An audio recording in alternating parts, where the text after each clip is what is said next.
السلام علیکم ورحمۃ اللہ تعالی وبرکاتہ۔ وعلیکم السلام ورحمۃ اللہ وبرکاتہ۔ نحمدہ ونصلی ونسلم علی رسولہ الکریم، اما بعد فاعوذ باللہ من الشیطان الرجیم، بسم اللہ الرحمن الرحیم۔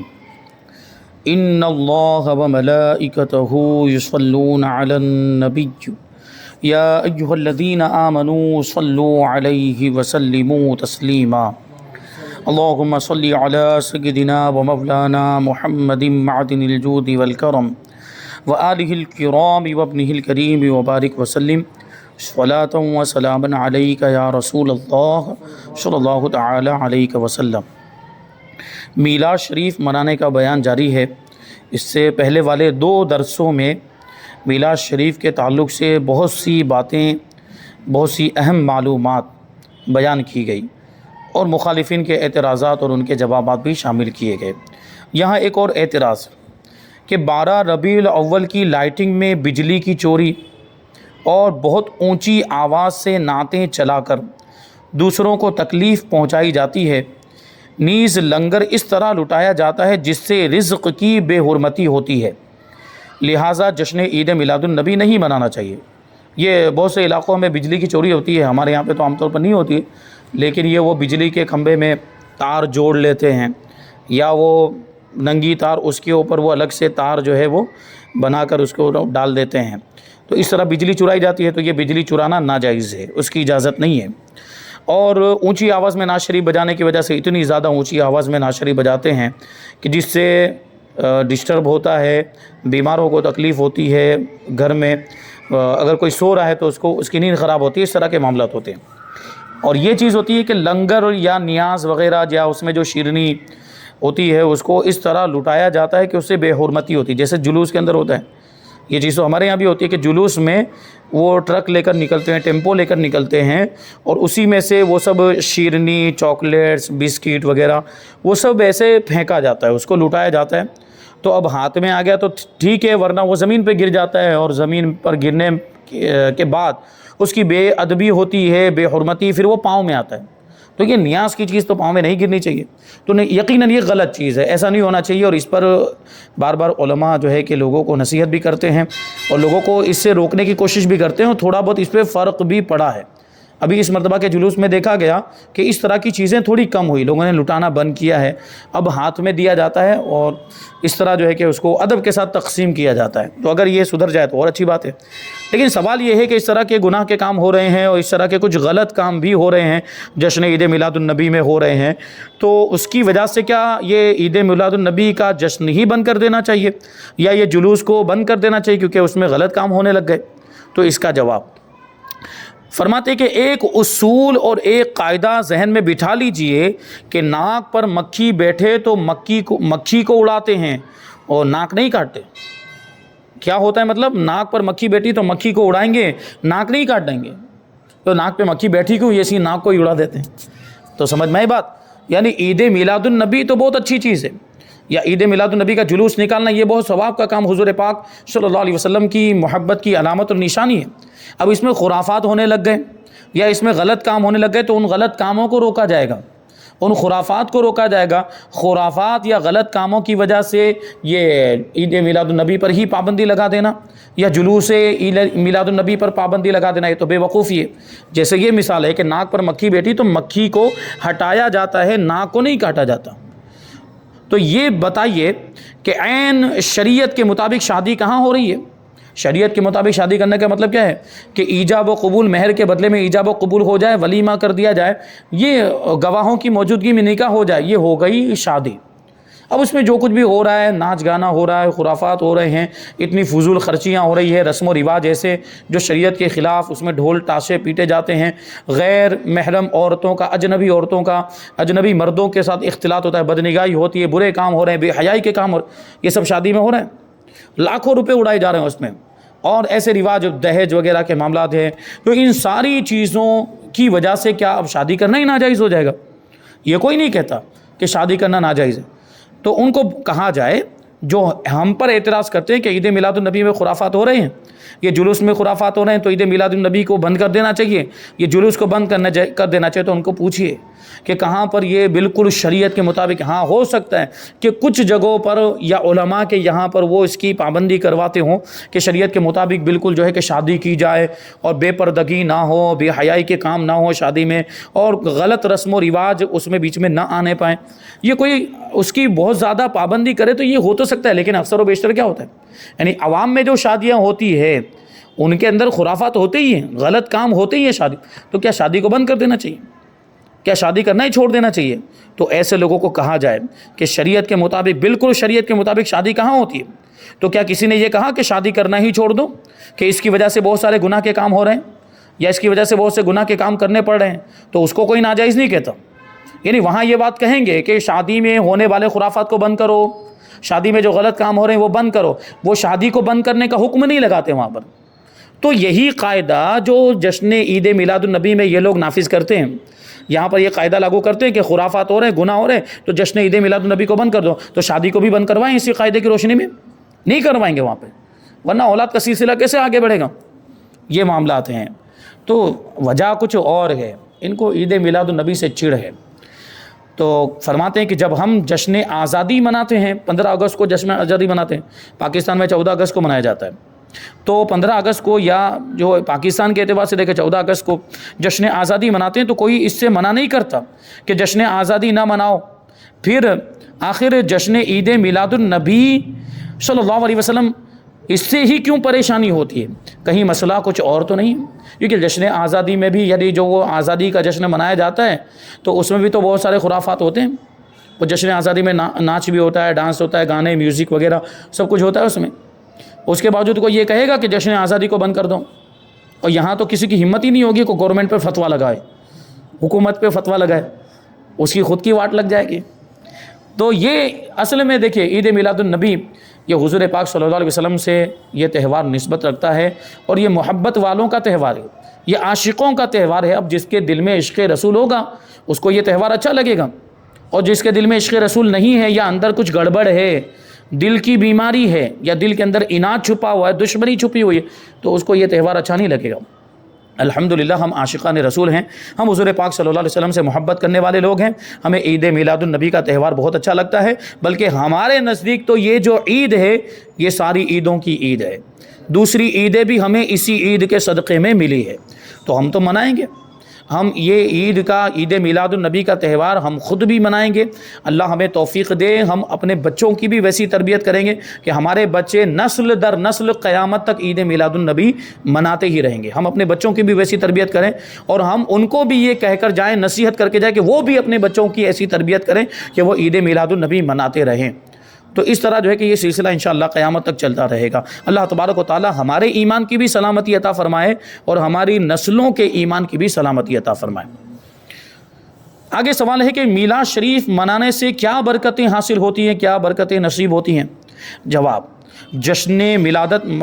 منانے والوں کو، جشن میلاد منانے والوں کو اللہ کریم کی طرف سے بے شمار دینی اور دنیاوی رحمتیں ملتی ہیں، نعمتیں ملتی ہیں۔ یعنی ایسا نہیں کہ صرف آخرت کا فائدہ ملتا ہے، صرف اجر و ثواب ملتا ہے، نہیں، دنیا میں بھی اس کی برکتیں دیکھنے کو ملتی ہے۔ جو عید میلاد النبی مناتا ہے، جو حضور پاک صلی اللہ علیہ وسلم کے میلاد کی محفل سجاتا ہے، یا جشن عید میلاد النبی کے موقع پر جلوس میں شرکت کرتا ہے، یا جو بھی معمولات ہمارے ہیں، وہ شیرنی تقسیم کرنا، کھانا پکا کر، اچھے اچھے کھانے پکا کر لوگوں کو کھلانا، نیاز تقسیم کرنا، صدقہ کرنا، خیرات کرنا، یہ لائٹنگ، یہ روشنی، یہ سب انتظام، یہ سب گھر کو سجانا، گلیوں کو سجانا، محلوں کو سجانا، یہ جو بھی کام ہم کرتے ہیں، تو یہ عید میلاد النبی کے موقع پر ان کی بڑی برکتیں ہیں۔ اور کیا کیا برکتیں ملتی ہیں فرماتے ہیں، جیسے کہ حضرت سیدنا امام عبد الرحمن ابن جوزی، یہ بہت بڑے عالم دین ہیں، بہت پرانے عالم دین، آج کل کے نہیں ہیں، بہت پرانے عالم دین ہے۔ حضرت عبد الرحمن ابن جوزی رحمۃ اللہ تعالیٰ، ان کا نام پہلے بھی آ چکا ہے اور ان کے بارے میں بتایا بھی تھا۔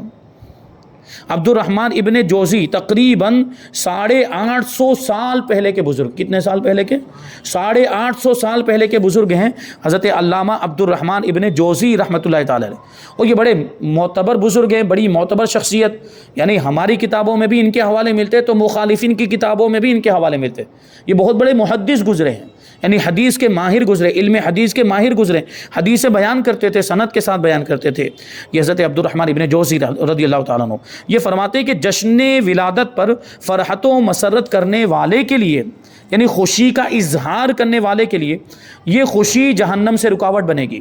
یعنی جو خوشی کا اظہار کرتے ہیں، جو خوشی مناتے ہیں، تو یہ خوشی ان کے لیے جہنم سے رکاوٹ بن جائے گی، یعنی یہ جہنم سے نجات کا ذریعہ بنے گی۔ اور جو جشن ولادت کی خوشی میں 1 درہم خرچ کرے، اب یہ پرانے زمانے کے اعتبار سے، حضرت امام عبد الرحمن ابن جوزی کے زمانے میں درہم چلتے تھے، ابھی بھی کچھ علاقوں میں درہم چلتے ہیں، جیسے UAE میں، یونائٹڈ عرب ایمریٹس میں وہ ابھی بھی درہم چلتے ہیں، لیکن وہ درہم پرانے زمانے میں درہم کا سکہ چلتا تھا، جو چاندی کا سکہ ہوا کرتا تھا، تو وہ درہم، اس کو اشرفی بھی کہا جاتا ہے۔ لیکن اب تو بھلے وہ درہم نام دیا ہوا، لیکن وہ کرنسی نوٹ چل رہے، جس طرح ہمارے یہاں پہ روپیہ اس کا ایک کرنسی نوٹ ہوتا ہے جو کاغذ کا ہوتا ہے، اسی طرح وہ درہم بھی کاغذ کا چل رہا ہے۔ یہ پرانے زمانے میں سکے چلتے تھے، تو اس کی بات کر رہے ہیں کہ اگر کوئی جشن ولادت کی خوشی میں 1 درہم خرچ کرے، اب ہم اپنے زمانے کے اعتبار سے دیکھ لیں، ہم اپنے زمانے کے اعتبار سے روپیے پیسے ہمارے یہاں چلتے ہیں، تو ہم اس کو اس میں کنورٹ کریں اور یوں کہیں کہ جو عید میلاد النبی کی خوشی میں 1 روپیہ خرچ کرے یا 100 روپے خرچ، چلو مان کے چلو 100 روپے خرچ کرے، تو نبی کریم صلی اللہ علیہ وسلم اس کی شفاعت فرمائیں گے۔ جو 1 درہم خرچ، یہ ہم نہیں کہہ رہے، یہ ہمارے آج کل کے موجودہ زمانے کے علماء میں سے کوئی نہیں کہہ رہے، یہ حضرت عبد الرحمن ابن جوزی کہہ رہے ہیں۔ کیا فرمائے؟ کتنے سال پرانے؟ 850 سال پرانے بزرگ ہیں، وہ کہہ رہے ہیں کہ جو عید میلاد النبی کی خوشی میں 1 درہم خرچ کرے تو نبی کریم صلی اللہ علیہ وسلم اس کی شفاعت فرمائیں گے۔ اب اگر درہم کو ہم چاندی کے اعتبار سے دیکھ کر چلے بھی، اگر کہ 1 درہم چاندی یہ کتنی ہوتی ہے، تو 1 درہم چاندی یہ ابھی تقریباً اس کے یہ قیمت بنتی ہوگی میرے خیال سے 1 درہم چاندی کی، یہ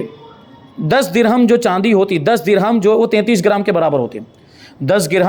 درہم جو ہوتے ہیں وہ 33 تقریباً 33 32.5 گرام یا 33 گرام، یہ 10 گرام 10 درہم کا وزن بنتا ہے۔ تو 10 درہم کا جب 33 گرام، تو 1 درہم کا کتنا ہوا؟ 3.5 گرام کے آس پاس۔ تو 3.5 گرام چاندی 1 درہم کی قیمت، یعنی 1 درہم کے اندر جو چاندی ہوتی ہے اس کا وزن ابھی کے اعتبار سے وہ تقریباً 3.5 گرام، اور چاندی ابھی لگ بھگ 60 روپے کی چل رہی ہے۔ ایک گرام کی قیمت کتنی چل رہی ہے؟ 60 روپے۔ تو ابھی اس کو 3 میں اس کو یہ کرو ملٹیپلائی، تو کتنے ہو جائیں گے؟ 180 روپے ہوئے۔ 180 3 گرام کی قیمت، یعنی 100، چلو 200 روپے مان کے چلو، تو مطلب کیا ہوا کہ جو 200 روپے، ابھی یہ چاندی کے وزن کے اعتبار سے اگر مان کے چلیں 1 درہم کی قیمت اس زمانے کے اعتبار سے 200 روپے بنتی ہے، تو جو 200 روپے عید میلاد النبی کی خوشی میں خرچ کرے گا تو اس کو نبی پاک صلی اللہ علیہ وسلم کی شفاعت نصیب ہوگی۔ اللہ کریم اسے 1 درہم کے بدلے میں 10 درہم عطا فرمائے گا۔ یعنی یہاں پر ہم 200 روپے خرچ کر رہے ہیں تو اللہ تبارک و تعالیٰ اس کے بدلے میں ہمیں 2000 روپے عطا فرمائے گا۔ اے امت محبوب، تمہارے لیے خوشخبری ہو، تم دنیا اور آخرت میں خیر کثیر کے حقدار قرار پائے۔ خیر کثیر مطلب بہت زیادہ بھلائی، کہ امت محمدیہ عید میلاد النبی کی خوشی منانے کی وجہ سے یہ دنیا میں بھی اور آخرت میں بھی بہت زیادہ بھلائی کے حقدار بن گئے، بہت زیادہ بھلائی کے مستحق ہو گئے۔ حضرت سیدنا احمد مجتبیٰ صلی اللہ علیہ وسلم کا جشن ولادت منانے والوں کو برکت، عزت، بھلائی اور فخر ملے گا۔ موتیوں کا امامہ، امامہ مطلب وہ جو ہم صافہ پہنتا، اپنی زبان میں اس کو صافہ بولتے ہیں، امامہ شریف، تو یہ موتیوں کا امامہ شریف اس کو پہنایا جائے گا جشن ولادت منانے والے کو، اور سبز حلہ پہن کر وہ جنت میں داخل ہو جائے گا۔ سبز یعنی ہرے رنگ کا جوڑا اس کو پہنایا جائے گا، اور اس کے بعد اسے جنت میں داخلہ مل جائے گا۔ بے شمار محلات اسے عطا کیے جائیں گے، یعنی جنت میں اس کو محل بے شمار محل عطا کیے جائیں گے، اور ہر محل میں حور ہوگی۔ نبی پاک صلی اللہ علیہ وسلم پر خوب درود پڑھیے، جشن ولادت منا کر اسے خوب عام کیا جائے، یعنی حضور پاک صلی اللہ علیہ وسلم کے جشن ولادت کو منانا ہے، اور اس کی خوشی کو اس پر جو ہے کہ خوشی کا اظہار کرنا ہے، اور اس چیز کو اور زیادہ عام کرنا ہے، اس کو پھیلانا ہے۔ حافظ الحدیث امام ابو الخیر محمد بن عبد الرحمن سخاوی رحمۃ اللہ تعالی علیہ فرماتے ہیں کہ جشن ولادت منانے والوں پر اس عمل کی برکتوں سے فضل عظیم ظاہر ہوتا ہے، یعنی جشن ولادت کی برکت سے اللہ تبارک و تعالیٰ کا بہت زیادہ فضل، یعنی اس کی بہت زیادہ مہربانی نازل ہوتی ہے، اللہ تبارک و تعالیٰ کے احسان کا وہ مستحق ہو جاتا ہے، اللہ تبارک و تعالیٰ اس کو انعام سے نوازتا ہے۔ حضرت سیدنا امام احمد بن محمد قسطلانی رحمۃ اللہ تعالی علیہ فرماتے ہیں کہ ولادت با سعادت کے ایام میں، یعنی حضور پاک صلی اللہ علیہ وسلم کی پیدائش کی تاریخوں میں، جو حضور کی پیدائش کی جو تاریخ وہ عام طور پر 12 ربیع الاول ہے، تو ان دنوں میں محفل میلاد کرنے کے خواص یعنی فوائد سے یہ امر مجرب یعنی تجربہ شدہ ہے کہ اس وقت جو فائدے ملتے ہیں ان فائدوں میں سے یہ چیز بھی تجربے میں آ چکی ہے کہ اس سال امن و امان رہتا ہے، یعنی جس سال عید میلاد النبی خوب دھوم دھام سے منایا جائے تو منانے والوں کو امن و سکون ملتا ہے، اطمینان ملتا ہے، اور وہ آفتوں بلاؤں سے محفوظ رہتے ہیں، ان کا مال بھی تباہ ہونے سے ضائع ہونے سے محفوظ رہتا ہے، اور ان کی اولاد اور ان کے جو بھی متعلقین ہیں وہ سب بھی آفتوں بلاؤں سے محفوظ رہتے ہیں۔ تو یہ عید میلاد النبی منانے کا فائدہ، اللہ کریم اس شخص پر رحمت نازل فرمائے جس نے ماہ ولادت کی راتوں کو عید بنا لیا۔ اب شیخ محقق حضرت شاہ عبدالحق محدث دہلوی رحمۃ اللہ تعالی علیہ فرماتے ہیں کہ سرکار مدینہ صلی اللہ علیہ وسلم کی ولادت کی رات خوشی منانے والوں کی جزا یعنی ان کا بدلہ یہ ہے کہ اللہ کریم انہیں اپنے فضل و کرم سے جنات النعیم میں داخل فرمائے گا، یعنی یہ جنت کے اندر ہی بہت اونچا مقام ہے، وہ جنات النعیم، وہاں پر اللہ تبارک و تعالیٰ ان کو جگہ عطا فرمائے گا۔ مسلمان ہمیشہ سے محفل میلاد منعقد کرتے آئے ہیں اور ولادت کی خوشی میں دعوتیں دیتے، کھانے پکواتے اور خوب صدقات اور خیرات دیتے آئے ہیں، اور خوب خوشی کا اظہار کرتے اور دل کھول کر خرچ کرتے ہیں۔ نیز آپ صلی اللہ علیہ وسلم کی ولادت باسعادت کے ذکر کا اہتمام کرتے ہیں۔ اس محفل میں حضور کی ولادت کے واقعات، حضور کی پیدائش کے واقعات بیان کرتے ہیں اور اپنے مکانوں کو سجاتے ہیں، اور ان تمام افعال حسنہ یعنی اچھے کاموں کی برکت سے، دیکھیے حضرت شیخ عبدالحق محدث دہلوی ان سارے کاموں کو اچھے کام کہہ رہے ہیں، اعمال حسنہ کہہ رہے ہیں، تو ایسا کرنا یہ جائز ہی نہیں بلکہ یہ اچھا ہے، اچھے کاموں میں یہ شمار ہوتا ہے۔ فرماتے ہیں کہ ان تمام افعال حسنہ یعنی اچھے کاموں کی برکت سے ان لوگوں پر اللہ کریم کی رحمتوں کا نزول ہوتا ہے۔ حضرت سیدنا امام عبد الرحمن ابن جوزی رحمۃ اللہ تعالی علیہ فرماتے کہ اس فعل یعنی جشن ولادت منانے میں شیطان کی تذلیل اور اہل ایمان کی تقویت کے سوا کچھ نہیں، یعنی ہم جب جشن ولادت مناتے ہیں تو شیطان ذلیل ہوتا ہے اور ایمان والوں کا ایمان مضبوط ہوتا ہے، ایمان والوں کے ایمان کو قوت ملتی ہے، کیونکہ شیطان تو ظاہر سی بات ہے حضور پاک صلی اللہ علیہ وسلم جب دنیا میں تشریف لائے تو بہت رویا تھا۔ وہ کیوں رویا تھا؟ وہ یہ سوچ کر کہ اب میرے جال میں لوگ پھنس نہیں پائیں گے، کہ محمد صلی اللہ علیہ وسلم کے قدموں کی برکت سے اب سب کی شفاعت ہو جائے گی، جو ایمان والے ہوں گے ان کے گناہ معاف ہو جائیں گے، وہ جنت میں چلے جائیں گے، تو وہ رویا تھا۔ تو ہم جشن ولادت مناتے کہ حضور کے آنے کے صدقے میں، حضور کے دنیا میں تشریف لانے کے صدقے میں اللہ تبارک و تعالیٰ نے ہمیں اتنی نعمت عطا کی ہے، تو یہ خوشی منانے کا دن ہے اور شیطان کو ذلیل کرنے کا دن ہے، کیونکہ شیطان اس دن ذلیل ہوا تھا حضور پاک صلی اللہ علیہ وسلم کے تشریف لانے کی وجہ سے، اور پھر ظاہر سی بات ہم خوشی مناتے ہیں تو ہمارے ایمان کو تقویت ملتی، یعنی ہمارا ایمان اور زیادہ مضبوط ہو جاتا ہے۔ امام جلال الدین عبد الرحمن سیوطی رحمۃ اللہ تعالی علیہ فرماتے ہیں کہ جشن ولادت منانے والا ثواب پاتا ہے کہ اس میں نبی کریم صلی اللہ علیہ وسلم کی تعظیم اور ولادت باسعادت پر خوشی اور شادمانی کا اظہار ہے۔ یہ مطلب ہی عید میلاد النبی کا مطلب یہ ہوتا ہے کہ ہم حضور کی ولادت کی تاریخ میں حضور کی ولادت پر، حضور کے دنیا میں تشریف لانے پر، حضور کی آمد پر خوشی کا اظہار کرتے ہیں، اور یہ بہت اچھی چیز ہے، اور یہ حضور پاک صلی اللہ علیہ وسلم کی تعظیم کا ایک طریقہ ہے۔ شارح بخاری حضرت سیدنا احمد ابن حجر عسقلانی رحمۃ اللہ تعالی علیہ فرماتے ہیں کہ ہمارے حق میں مستحب یہ ہے کہ جشن ولادت پر اظہار شکر کے لیے اجتماع کریں،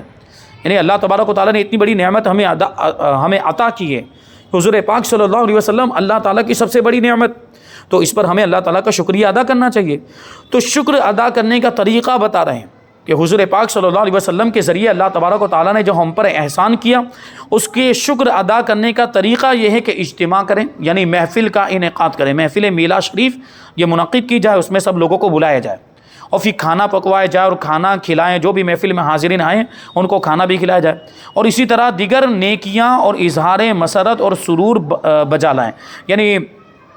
دوسرے نیکیوں کے کام بھی وہ جو اس سے پہلے بھی بتائے گئے کہ محفل میلاد شریف میں پھر قرآن خوانی بھی ہوتی ہے، نعتیں بھی پڑھی جاتی ہے اور حمد بھی پڑھی جاتی ہے، حضور پاک صلی اللہ علیہ وسلم کی زندگی کے واقعات بیان کیے جاتے ہیں، ولادت کے واقعات، یہ سب نیک کام ہیں، اور خوشی کا اظہار کیا جائے، مسرت کا اظہار کیا جائے، تو یہ ساری چیزیں برکت والی ہیں۔ اور اس سے پہلے جیسے کہ آپ نے یہ پورے بیان کے اندر سنا کہ حضور پاک صلی اللہ علیہ وسلم کی ولادت کی خوشی منانا، میلاد شریف منانا یہ جائز ہے، یہ اس کا جواز قرآن سے بھی ثابت ہے، حدیث سے بھی ثابت ہے، اور پھر بزرگان دین کے عمل سے بھی ثابت ہے۔ جیسے ابھی آپ نے دیکھا کہ 500 سال پرانے بزرگ اور 800 سال پرانے بزرگ کیا کہہ رہے ہیں کہ عید میلاد النبی منانا چاہیے، اس پر خوشی کا اظہار کرنا چاہیے، یہ بہت اچھی چیز ہے، برکت والی چیز ہے، اس سے دنیا میں بھی برکتیں ملتی ہے، دنیا میں بھی فائدے ملتے ہیں، اور آخرت میں بھی اس کا فائدہ ہمیں ملے گا کہ حضور پاک صلی اللہ علیہ وسلم کی شفاعت نصیب ہوگی۔ بہرحال یہاں پر یہ بیان مکمل ہوا۔ اب اس کے بعد ہے بدعت کا بیان۔ تو یہ بدعت کا لفظ اس سے پہلے بھی آ چکا ہے۔ بدعت کا مطلب وہاں پہ بتایا گیا تھا کہ ہر وہ نیا کام جو حضور پاک صلی اللہ علیہ وسلم کے زمانے میں اور صحابہ کے زمانے میں نہ ہو، اس کو بدعت کہا جاتا ہے۔ تو ایسے تو بہت سارے کام ہیں، تو اب بدعت کی یہ تعریف ہو گئی۔ اب بدعت کیا ہر بدعت بری ہوتی ہے، یا ہر نیا کام جو بعد میں ایجاد ہوا ہو وہ برا ہوتا ہے، یا اس میں کچھ بدعتیں اچھی بھی ہوتی ہیں؟ تو بدعت کی تفصیل بتائیں گے اور بدعت کی قسمیں بتائیں گے، اچھی بدعت اور بری بدعت، اور اچھی بدعت پر عمل کرنا کیسا ہے، پھر بری بدعت کے بارے میں، اور یہ ساری اس کی تفصیلات انشاءاللہ ہم آئندہ درس میں شامل کریں گے۔ اللہ تبارک و تعالیٰ کی بارگاہ میں دعا ہے کہ جو کچھ بھی بیان ہوا اس پر ہم سب کو عمل کرنے کی توفیق عطا فرمائے۔ وما علینا الا البلاغ۔ السلام علیکم۔